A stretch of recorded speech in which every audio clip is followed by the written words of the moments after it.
kisah-kisah yang harus kita teladani, contohnya di masa pandemi ini. Tapi sebelum saya cerita, saya pengen tahu ini kok layarnya ditutup semua apa irit kuota atau bagaimana ya? Kuota belum turun, Ustaz. Kuota belum turun ya. Ini padahal saya pengen lihat wajah-wajahnya orang soleh-solehah ini ya. Tapi sayang karena cuma bisa lihat fotonya saja ya, nggak apa-apa. Yang penting dengar suaranya. Alhamdulillah. Coba di sini yang paling jauh dari mana? Ada yang paling jauh nggak di sini? Yang ikut Google Meet ini? Dari Tegal. Tegal. Oh, Insya Allah. Yang luar Jawa ada? Nggak ada. Jawa Timur? Semua Semarang ya? Jawa Tengah ya? Jawa Tengah. Jogja? Nggak ada ya? Alhamdulillah. Senang sekali, walaupun kita perkenalan hanya lewat media sosial. Siapa tahu kita nanti bisa ketemu, siapa tahu di jalan atau bagaimana kita bisa bertemu, kan kita tidak tahu. Nah, pilus takdir Allah, kita dipertemukan dulu untuk kali ini lewat Google Meet ya. Yang dimana Google Meet itu media sosial yang paling ringan untuk kuotanya, ya, katanya seperti itu. Saya sebelum menceritakan kisah seperti di masa pandemi ini, kisah yang di masa karantina ini. Sebenarnya kalau kita pelajari, dulu zamannya Nabi, zamannya sahabat, itu pernah mengalami masa-masa karantina seperti ini.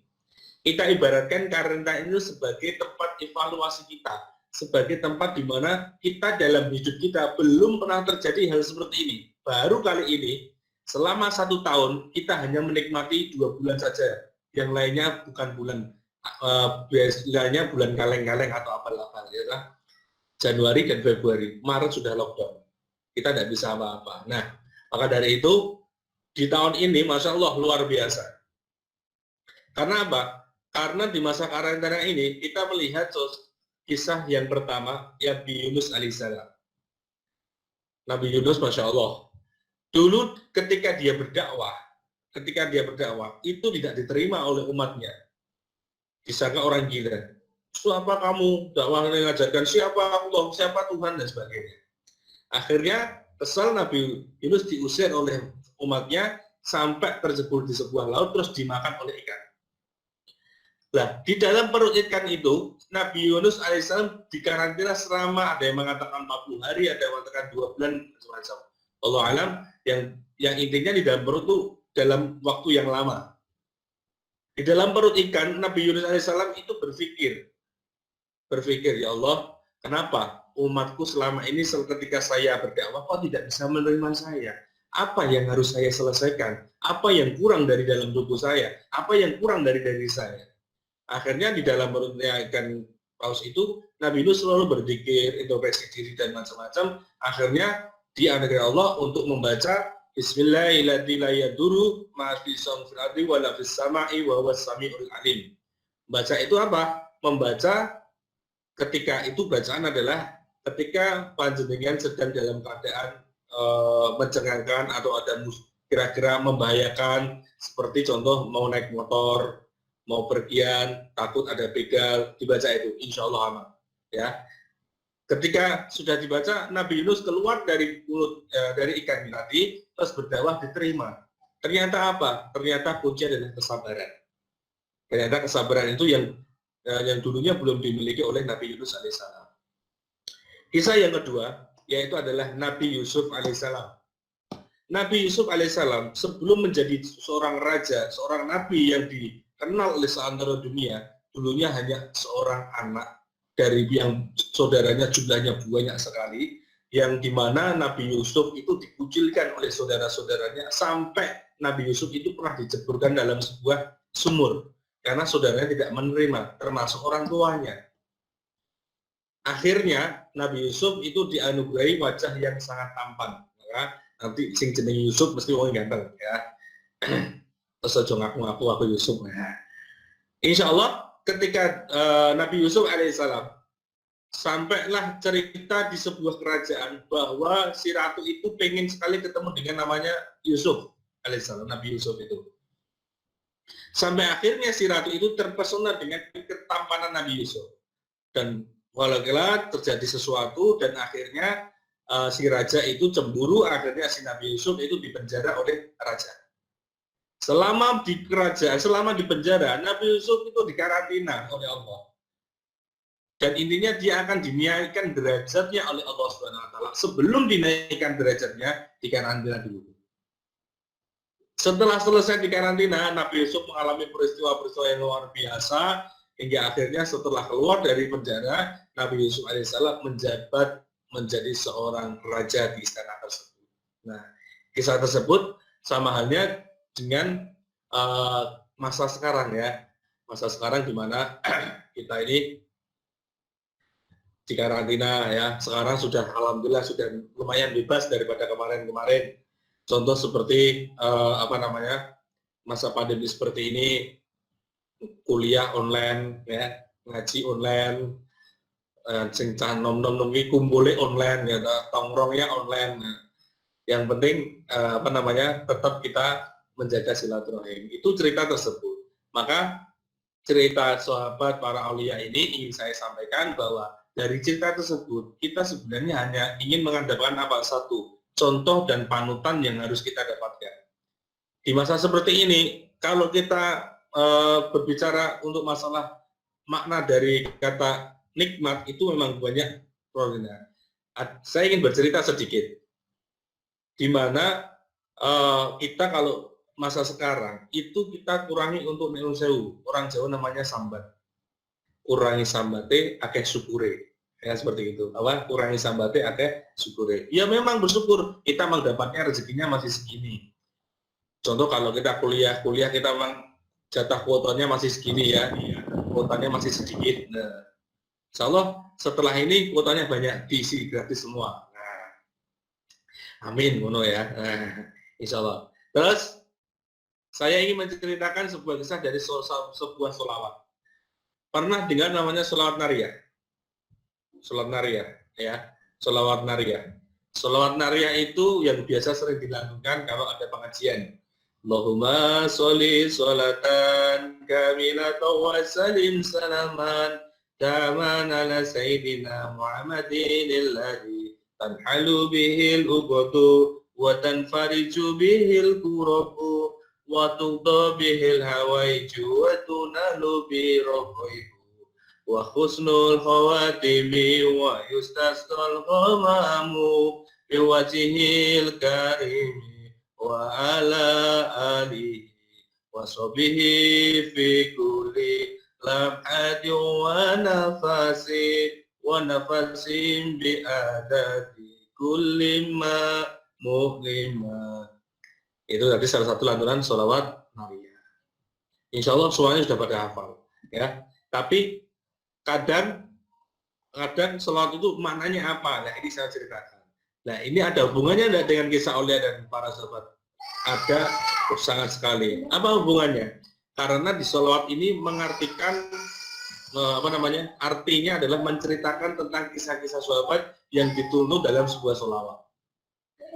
Allahumma sholli sholatan kamilatan wa salim salaman. Allah ya Allah, sholatan kamilatan, semoga engkau memberikan rahmat kepada manusia yang paling sempurna, memberikan selamat bagi manusia sempurna. Siapa manusia yang sempurna? Adalah Nabi kita Agung Muhammad SAW. Dibuka dengan kalimat tersebut. Selanjutnya, alladzi tanhalu bihil uqadu. Alladzi tanhalu bihil uqadu. Di mana dengan berkahnya sholawat tadi dilepaskannya dari segala kesusahan. Dilepaskan dari segala kesusahan. Contoh gini, ada seorang sahabat namanya Abdurrahman. Jadi ini kalimat ini menceritakan tentang seorang Abdurrahman bin Auf. Sahabat yang namanya Abdurrahman bin Auf. Dia adalah sahabat yang paling kaya raya. Sejamannya itu tidak ada yang naik. Pokoknya dia paling kaya. Dan Abdurrahman bin Auf itu dulu ketika hijrah ke Madinah adalah orang paling miskin. Orang paling miskin. Tapi ketika mau ditawari untuk modal, dia menolak. Cara berdagangnya Abdurrahman bin Auf, saya tidak mau. Saya maunya ditujukan ke sebuah pasar di mana saya akan berjualan atau berusaha di sebuah pasar tersebut. Jadi tidak hanya mengandalkan modal saja. Alhamdulillah dia menjadi seorang yang kaya raya. Nah, suatu hari Rasulullah SAW ketika bermajelis mengatakan, bahwa besok ketika di akhirat nanti, yaumul hisab nanti, orang yang paling dihisab paling terakhir adalah orang yang paling kaya hartanya. Nah, Abdurrahman bin Auf itu dengar, wah, aku yang paling sugih, saya yang paling kaya.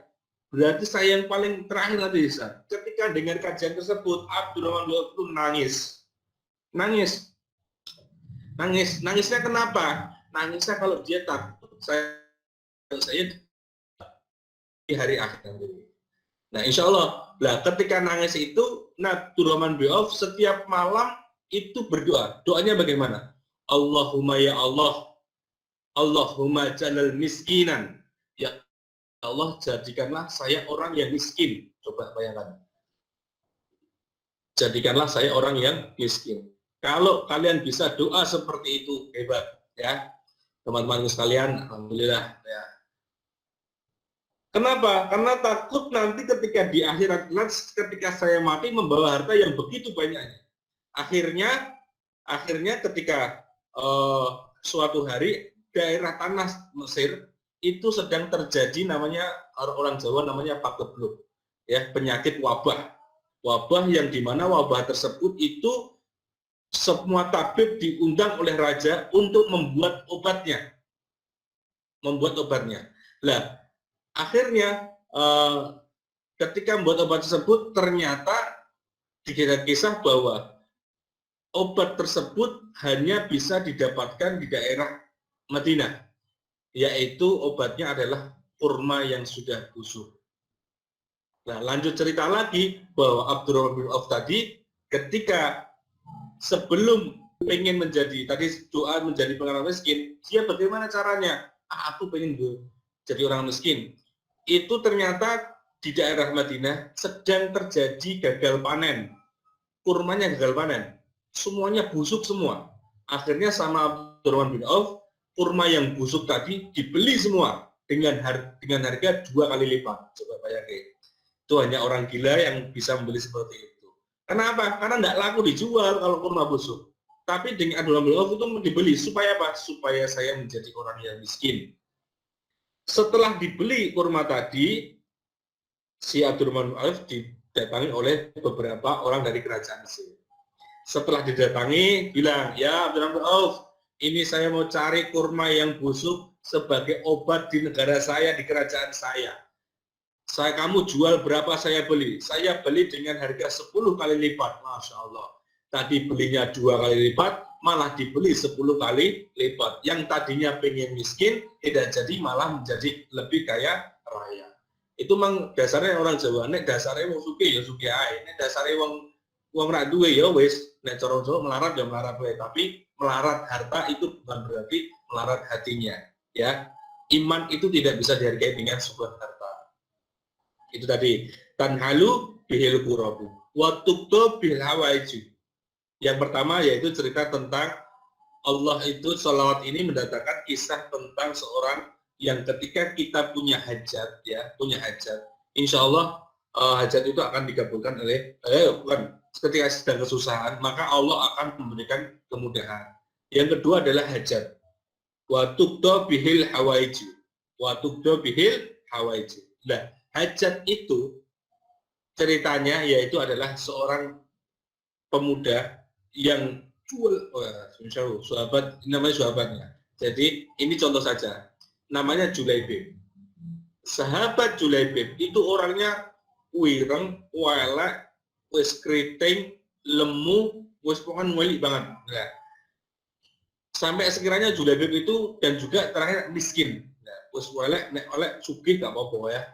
Elek miskin, kuere, wis 2,12. Sampai di Madinah itu kalau ada Julaibib lewat, mandeng aja tidak mau pada.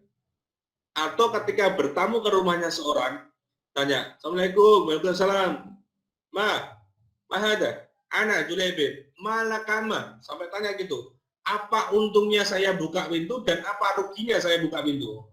Coba bayangin, saking jeleknya dia sampai dikatakan seperti oleh orang-orang. Itu suatu penghinaan kalau kita ya. Jadi kamu kesini itu untung bagi saya apa? Nanti ruginya bagi saya apa? Gitu. Kalau ada untungnya tak buka pintu, kalau tidak ada usah. Gitu. Sampai segitunya. Akhirnya ketika lewat ketemu sama Rasulullah tanya, ya Julaibib, sudah nikah? Belum ya Rasulullah. Siapa yang pengen dengan saya ya Rasulullah? Orang saya jelek, gemuk seperti ini, keriting. Mana mungkin dengan saya? Nah maka Rasulullah itu dinasihati bahwa Rasulullah itu adalah seseorang yang bisa mengabulkan hajat seseorang. Jadi hajatnya tadi kan pengen menikah. Akhirnya Julaibib tadi, dari kisah tadi, dengan ya Julaibib sekarang kamu pulang, nanti tak kabari lagi kalau sudah ada calonnya. Akhirnya si Rasulullah itu teringat bahwa di sana ada seorang anak perempuan yang paling cantik, tapi janda, tapi masih perawan. Janda, tapi masih perawan. Jadi nikah sebelum berhubungan sudah meninggal suaminya. Karena itu. Akhirnya si janda tadi, si orang tuanya didatangi Rasulullah. Rasulullah datang ke rumahnya untuk bilang, ya Fulan, anakmu saya nikahkan boleh? Wah senang sekali si bapaknya. Wah alhamdulillah ya Rasulullah, silakan ya Rasulullah. Syukur-syukur dengan jenengan ya Rasulullah. Akhirnya Rasulullah, ya bukan dengan saya ya Fulan. Anakmu mau saya nikahkan dengan Julaibib. Pakai bapaknya. Masya Allah, Julaibib. Waduh, ireng, welek, keriting, lemu dan sebagainya. Akhirnya karena teriak seperti itu, ya Rasulullah, nanti saya bicarakan dengan anak saya. Ya nanti tak tunggu kabarnya. Akhirnya ketika Rasulullah pulang, si bapak tadi memanggil anaknya, ya nak, sini, saya bapak mau bicara denganmu. Ini Rasulullah tadi ke sini bilang sama si bapak bahwa kamu mau dinikahkan. Langsung si anak tadi tidak pakai pikir, tidak pakai apa-apa, langsung jawab, labbaik, siap pak. Wah, bapaknya bingung, waduh anakku malah siap. Waduh. Terus tapi tunggu dulu, ini nikahnya enggak sembarangan. Kamu nanti dinikahkan sama Julaibib, orang yang paling jelek di daerah sini, yang paling ireng. Si perempuan tadi jawab, tetap siap pak saya. Mau dinikahkan dengan siapa saya siap, asalkan itu adalah perintahnya Rasulullah.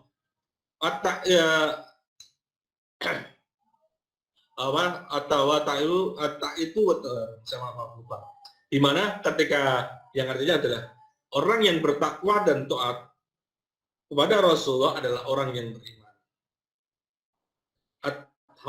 Atau tuqati wa atiqur rasul. Atau tuqati wa atiqur rasul. Orang yang bertakwa dan taat kepada Rasulullah. Bapaknya bingung lagi. Waduh, Masya Allah, malah gelem nih. Akhirnya laporan bapaknya, ya Rasulullah, saya sudah bicara dengan saya dan anak saya mau. Akhirnya si Rasul bilang, ya Julaibib, panggil Julaibib, sudah ke sini.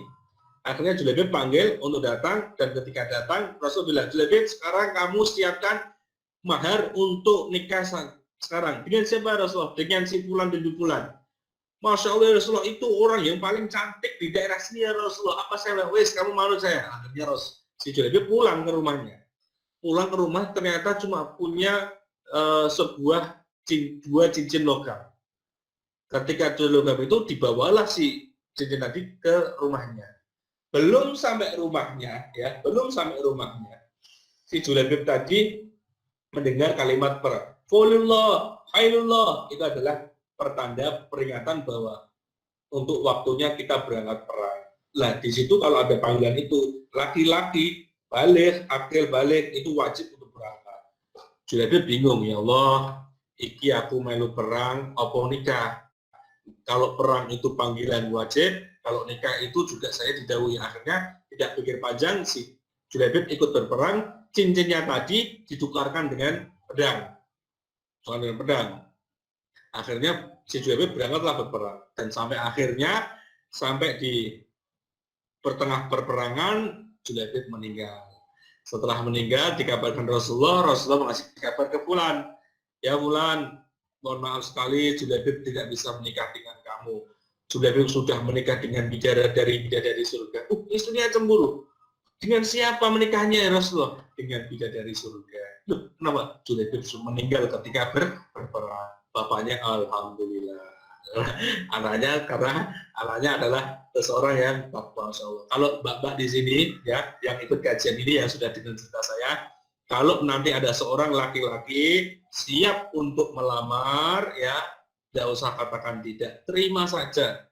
Masalah jodoh dan tidaknya itu urusan Allah. Tapi kalau ada seorang laki-laki yang sudah beritikat baik datang untuk melamar, dia pasti orang yang baik. Tapi kalau orang yang tidak baik, itu pasti dia ngajaknya pacaran. Yuk pacaran dulu baru nikah. Jangan. Nikah dulu baru pacaran. Itu pesan saya. Dan yang laki-laki, ojo akan mikir-mikir. Nek wis ana pasangane langsung ya. Jangan milih sopo ya. Mikir milih sing anak perempuan, cantik, anak tunggal, orang tuanya sudah tua, terus warisannya banyak. Wah, berat. Terakhir, gelem ora karo kowe. Seperti itu ya. Yang perempuan juga sama, ketika ada orang laki melamarmu, langsung diterima, katakan iya. Insya Allah, iya yang pertama itu adalah ikhlas lillahi ta'ala. Dan iya yang kedua pasti ada sesuatu. Maka dari itu cerita yang pertama, seperti itu. Terus,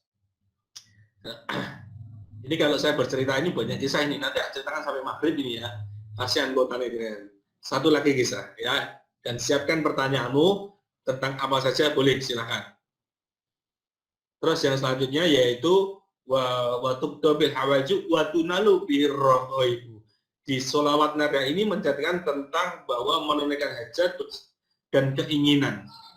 Keinginan apa? Ini cerita seperti kisah jadi ada tiga orang sahabat. Kisah tersebut bahwa sahabat Ali dan sahabat Z. Sahabat Ali dan sahabat Z. Di mana itu berebut seorang anaknya sahabat Hashim, ya, Isyam kemudian sahabat Isyam, itu karena bapaknya meninggal, itu si Z dan si Ali itu pengen merawatnya. Nek cara sekarang kalau berkah. Lah, ingin merawatnya, akhirnya terjadilah perpaduan apa namanya? Kayak cara kita perang mulut, gontok-gontokan. Oh, sing pantes aku sing rawat. Oh, tidak. Sing rawat saya. Oh, tidak. Akhirnya saling motor orang kalau marah kan matanya merah. Pokoknya kayak adu bandeng. Amu-amuan. Akhirnya mereka berdua karena tidak menemukan, akhirnya, ayo sekarang kita ke Rasulullah. Kira-kira siapa yang paling pantas untuk apa namanya merawat si anak tersebut? Karena kedua-duanya merasa orang dekatnya Rasulullah, ya. Akhirnya datanglah ke Rasulullah. Ya Rasulullah, ini anak ini lebih pantas saya rawat ya Rasulullah. Si Ali bilang seperti itu. Si Z juga bilang, ya Rasulullah, ini lebih pantasnya saya ya Rasulullah. Tapi Rasulullah, Masya Allah. Rasulullah itu memberikan keputusan itu tidak sembarangan. Tapi sebelum Rasulullah itu berkeputusan dengan cara yang luar biasa. Ceritanya bagaimana? Simak. Ketika bercerita, Rasulullah siapa yang paling pantas? Yang pertama, sebelum menceritakan Rasulullah memuji dulu. Dipuji. Hei Ali, wa anna ilmi wa antum babuha. Ali, saya itu ilmunya, gudangnya ilmu. Dan kamu itu adalah pintunya ilmu.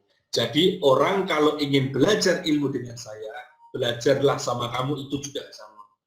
Ali bangganya luar biasa suami Sayyidina Ali. Masya Allah, saya dikaitkan Rasul sebagai pintunya ilmu. Jadi jenenge rumah dan pintu itu pasti gantet.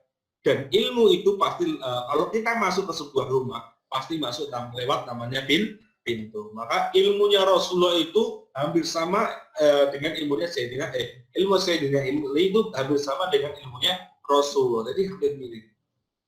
Wa ana ilmi wa antum bab. Wah, senangnya Masya Allah.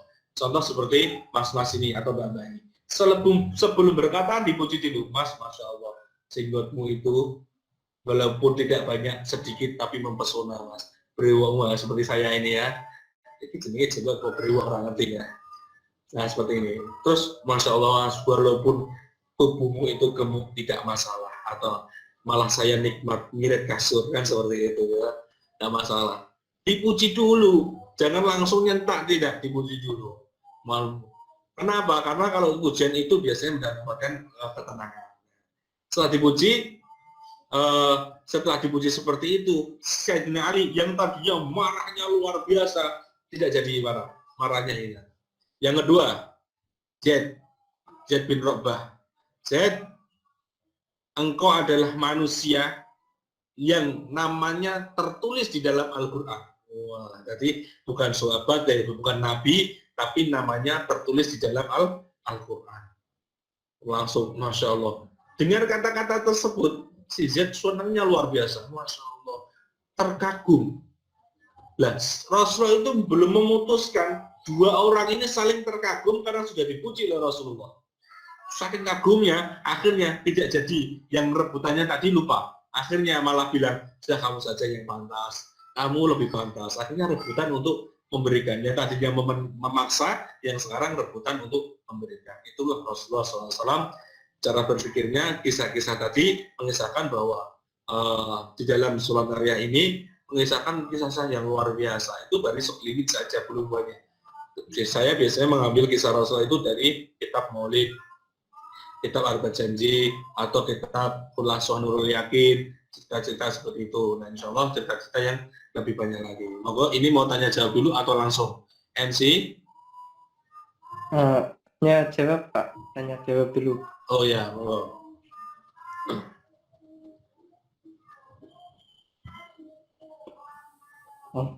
Oke, acara selanjutnya ialah sesi tanya jawab. Dibuka untuk 5 penanya. Kepada peserta yang ingin bertanya dipersilakan untuk bisa open mic atau menulis pertanyaan di kolom chat.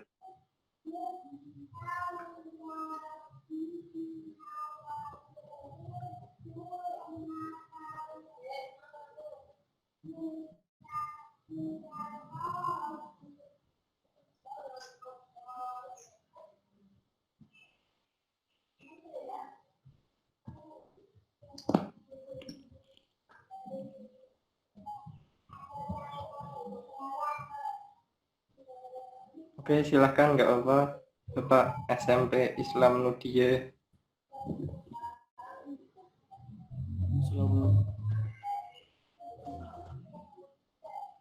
Langsung pakai mic aja tanya, Mas. Gini Pak, boleh nggak Pak?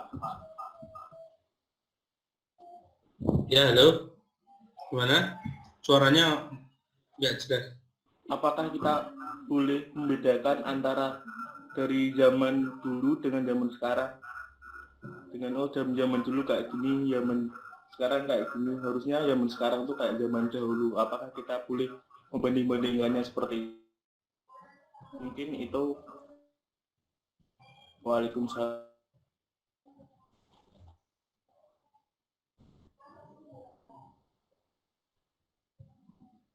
Ya, tadi Mas apa ya? Jenenge siapa ini? Pentul Chan. Membanding-bandingkan dalam gini. Hukum Islam, ya, hukum Islam itu memang hukumnya dibuat oleh zaman dahulu. Dan kita di zaman sekarang itu tidak bisa membandingkan karena perbedaannya pasti terlalu jauh, banyak sekali perbedaannya. Akan tetapi perbedaan tersebut itu kita bisa, makanya hukum Islam itu ada 4. Ada wajib, ada sunnah, terus ada apa namanya? Ada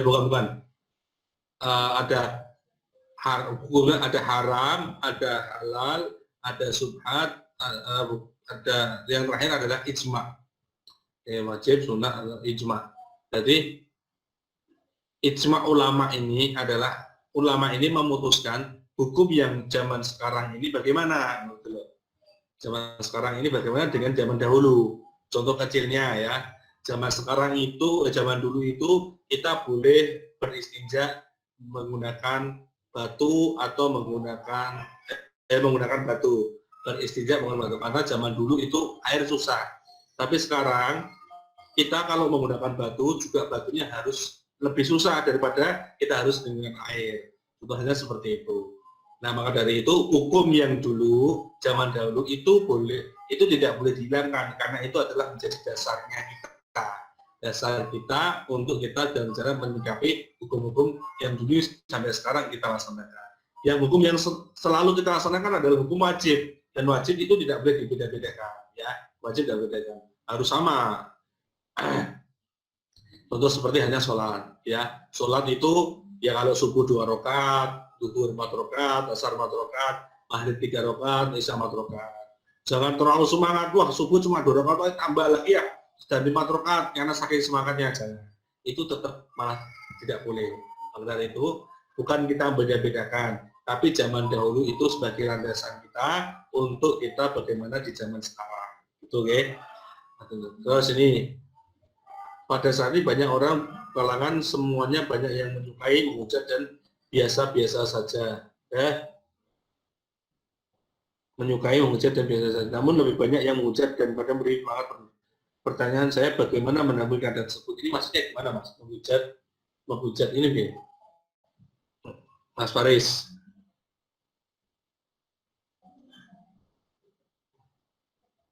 Bisa open mic, Mas Faris. Mas Faris, mana Mas Faris? Atau yang lain silakan, tidak harus pertanyaan ini, pertanyaan yang lain, atau tentang pernikahan, atau tentang apa, atau tentang melamar lagi tadi, boleh silakan. Ya Pak. Oke, Pak. Ya, gimana? Monggo. Siapa dulu? Ande. Anda aja. Kamu dulu. Enggak apa-apa. Nggak apa-apa, Mbaknya dulu kamu aja dulu. enggak. Nggak apa-apa kamu Ya dulu. MC Mbak. Jor-joran ya. Udah. Ayo. Nggak sedih. Silakan. Gini Pak, Ya. kalau kan soal nikah Pak, lah kalau sudah ngelamar kan itu pergi ke rumahnya lah, malah di tengah-tengahnya kok malah bubar gitu, gimana Pak nyikapinya? Apa itu Maksudnya emang melarang. jodoh apa Melarang. gimana Pak? Bisa dilanjutkan apa emang harus itu cerai? Sudah melamar, tapi di tengah-tengah jalan ternyata apa namanya, tidak jadi, Ya, tidak ada saling kecocokan. ya gitu. Ini tanya apa cerita pribadi? Ini tanya apa cerita pribadi? Enggak, cuma tanya kan Pak. Nanti Oh, kalau enggak.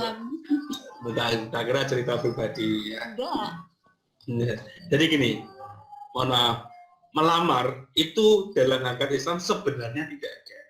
Sebenarnya adanya ijab kabul. Melamar, kata orang nikah, habis nikah cerai aja ada, apalagi cuma melamar ya. Ya, banyak contohnya ya, kehidupannya artis-artis. Wah, Masya Allah.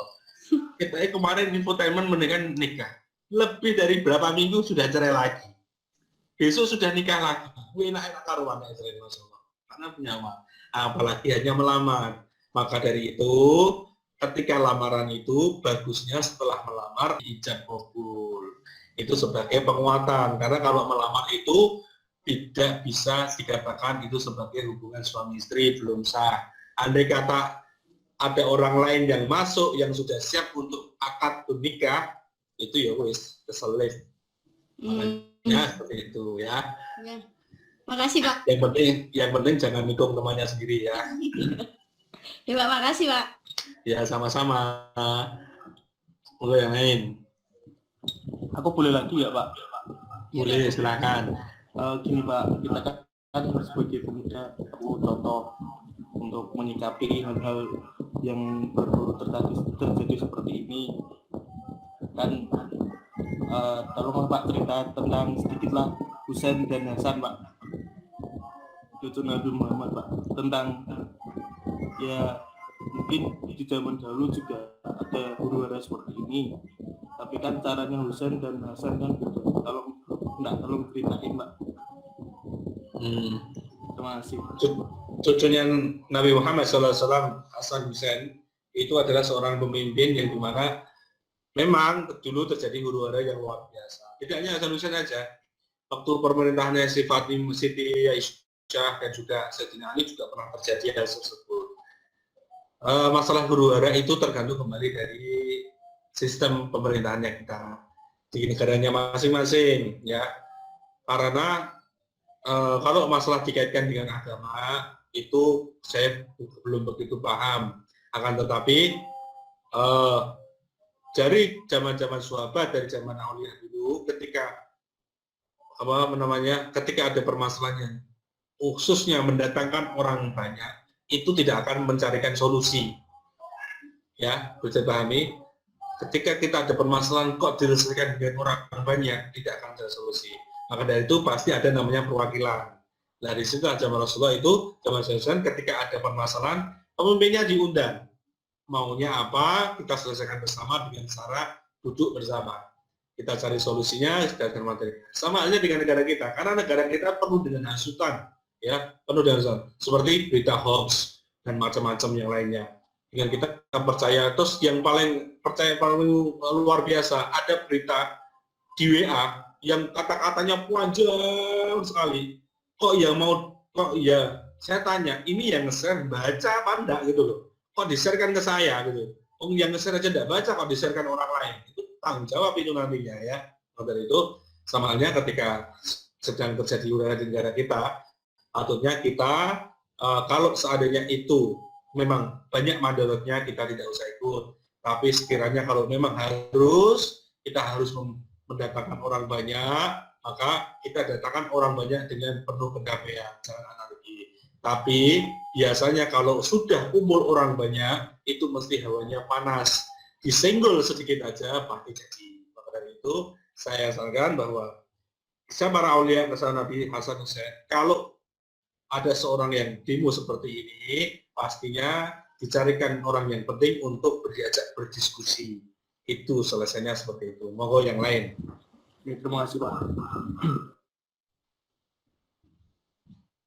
Contoh ya, kembali lagi. Contoh mahasiswa, ya, mahasiswa yang ikut BEM, ya, BEM atau ormas organisasi lain, kami atau apa ya Pak, ya. Kalau berdiskusi dengan orang tua tentunya jaga akhlaknya. Jangan bicara dengan orang tua dengan nada yang keras, dengan nada yang kasar, atau merendahkan orang tua tersebut. Kita bicara yang bagus, kita jaga kalam, karena saya sering lihat teman-teman BEM itu kalau sudah orasi, Masya Allah, seakan-akan dia itu paling pintar sendiri. Saya tidak begitu suka. Lebih baik kalau kamu jadi BEM atau apa, datangi orang itu, mewakili dari beberapa kelompok, kita diskusi, itu lebih bagus. Itu ya. Jangan orasi seperti itu, saya tidak begitu. Dan itu pasti tidak akan menghasilkan masalah, saya yakin. Baik, ada lagi? Ada Pak, ini dari Mas Eri. Gini, semisal kita ingin memulai atau ingin membina rumah tangga, tapi kita ragu apakah mampu menjalani. Sebaiknya kita tunggu dulu atau segerakan? Mau berumah tangga tapi ragu. Ragunya ragu apa ini? Ragu berarti kalau ragu tinggalkan. Kalau mantap teruskan. Tapi biasanya ya orang kalau mau menikah cobaannya di situ.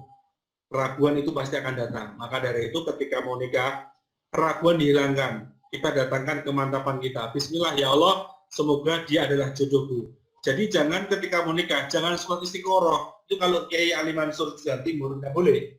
Orang mau nikah, kalau malah sholat istiqoroh, itu tidak boleh.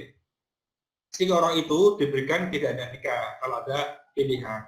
Ini tidak ada pilihannya, gitu loh. Calonku itu dia, gitu. Jangan diistiqorohi, nanti malah tidak mantap. Tapi apa? Didoakan. Ya Allah, saya berdoa, mantapkan hatiku untuk menikah dengan dia, tunjukkanlah bahwa dia adalah orang-orang yang baik. Itu ya. Jadi kalau udah mantap itu biasanya sifat setan, ragu-ragu, was-was. Tapi insya Allah ketika kita sudah yakin, pasti seandainya itu buruk untuk kita, Allah akan buktikan atau berikan contoh yang tidak baik seperti itu. Yakin baik. Oke, ada lagi. Ini tadi Mas Faris ini revisi. Pada saat ini banyak orang berkenalan yang menyukai hujat dan biasa saya terhadap pemerintah. Namun lebih banyak yang hujat daripada memberi semangat pemerintah. Ya,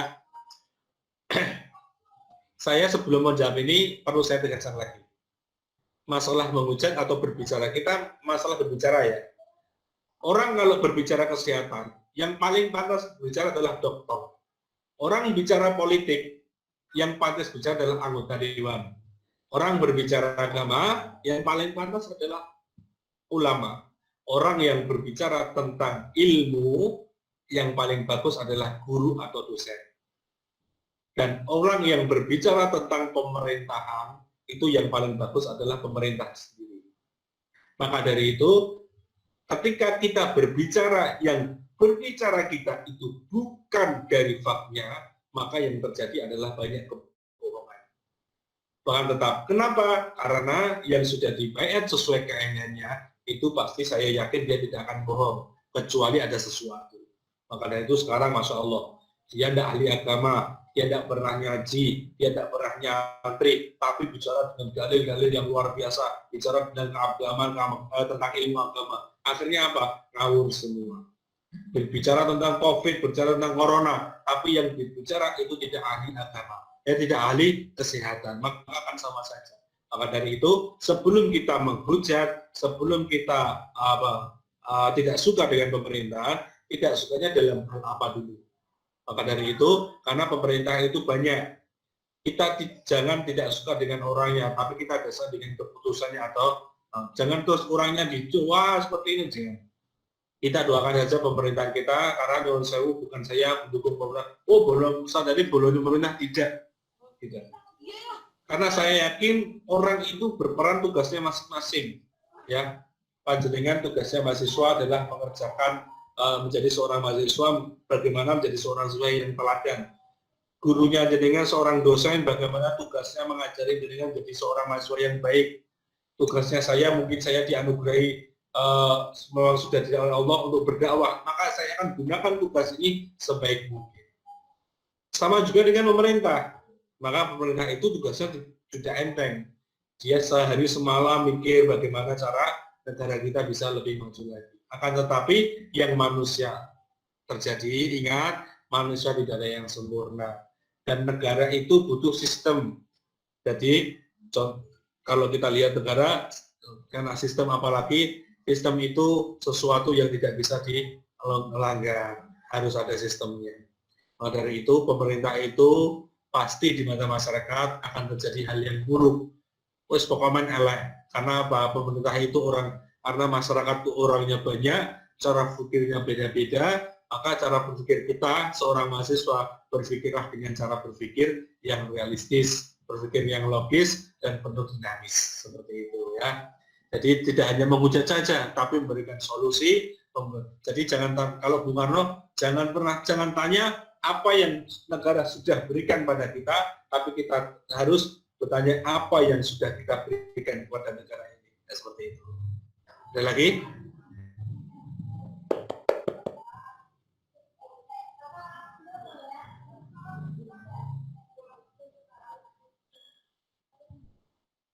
Ada Pak, ini Pak dari bentar. Dari Vicky Ardianto. Cara membedakan cinta sama nafsu gimana ya Pak? Perbedaan cinta dan nafsu. Ya, gini. Cinta, nafsu. Saya tekan dulu, cinta. Cinta itu sesuatu yang datangnya dari mata turun ke hati. Masya Allah, dari mata turun ke hati. Nah, bercinta itu adalah anugerah dari Allah untuk manusia. Karena tanpa cinta itu manusia akan ambiar. Wah.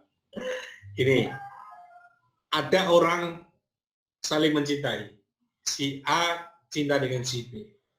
Orang kalau cinta, walaupun itu jauh jaraknya, tapi hatinya terasa dekat. Ibarat berbicara dengan jarak 10 meter atau 20 meter, kalau orang yang namanya cinta, kedap aja sudah paham. Oh iya, berarti dia minta seperti ini. Hanya dengan dikode saja, dia sudah paham. Oh seperti ini. Itu namanya cinta. Tidak perlu harus dikatakan dengan detail. Dikatakan dengan bentuk senyuman saja, itu sudah penuh dengan makna. Itu cinta. Tapi kalau nafsu, seperti contohnya emosi, orang emosi, itu walaupun dia dekat, berhadap-hadapan, pasti bicaranya dia akan dengan keras. Apalagi orang seremetan, pasti langsung bicara. Hewan-hewan keluar semua nama-nama hewan. Seperti itu. Nah, kenapa? Karena orang emosi atau nafsu itu, walaupun dianya dekat, tapi hatinya terasa jauh. Kalau hatinya terasa jauh, itu tekan ngomongnya harus dengan cara yang keras. Maka dari itu, cinta adalah anugerah dari Allah, yang itu tidak bisa digambarkan dengan apapun, itu adalah anugerah, dan nafsu adalah juga datangnya dari Allah, untuk cara kita bagaimana Allah menguji kita, maka Allah ciptakan neraka dan surga. Itu bedanya adalah ketika ada nafsu di dunia ini. Kalau tidak ada nafsu, orang masuk surga semua, Mas. Tidak ada yang masuk neraka seperti itu. Maka dari itu, jagalah nafsu kita, jagalah keinginan-keinginan yang buruk kita, supaya kita itu mendapatkan rahmat dari Allah Subhanahu wa Ta'ala. Itu ya. Ada lagi? Ada Pak, terakhir. Ya. Dari Mbak Odading Mang Oleh. Ini Mbak Odading. Ya, ini.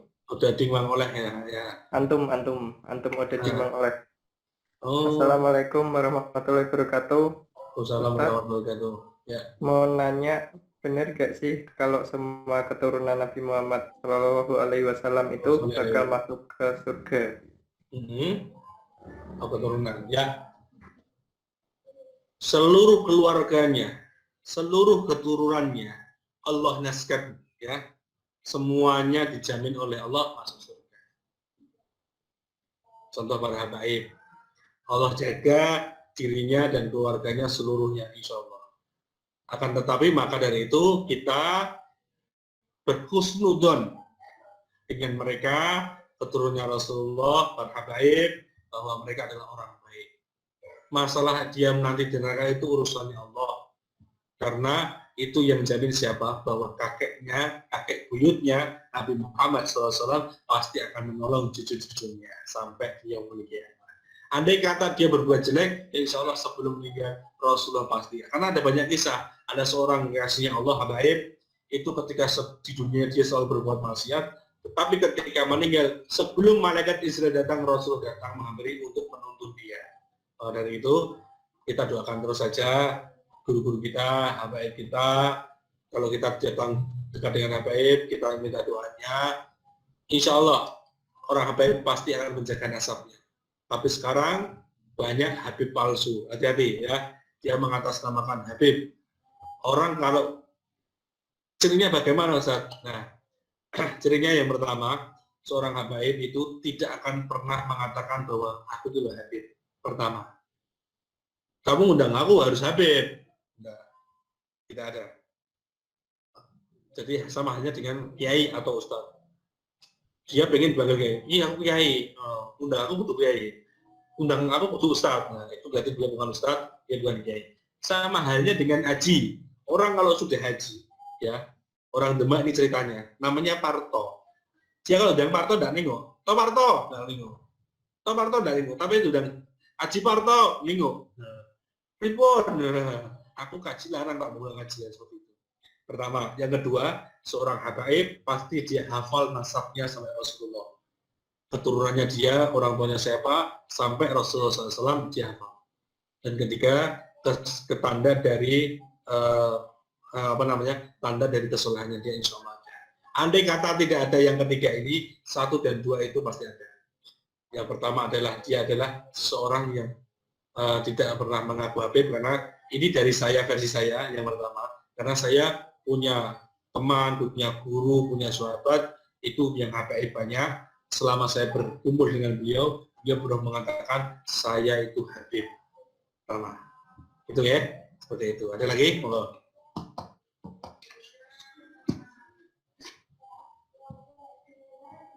Sudah ya? Sudah Pak, sudah. Sudah, Pak, ya? ntar ini di chat masih ada satu Pak.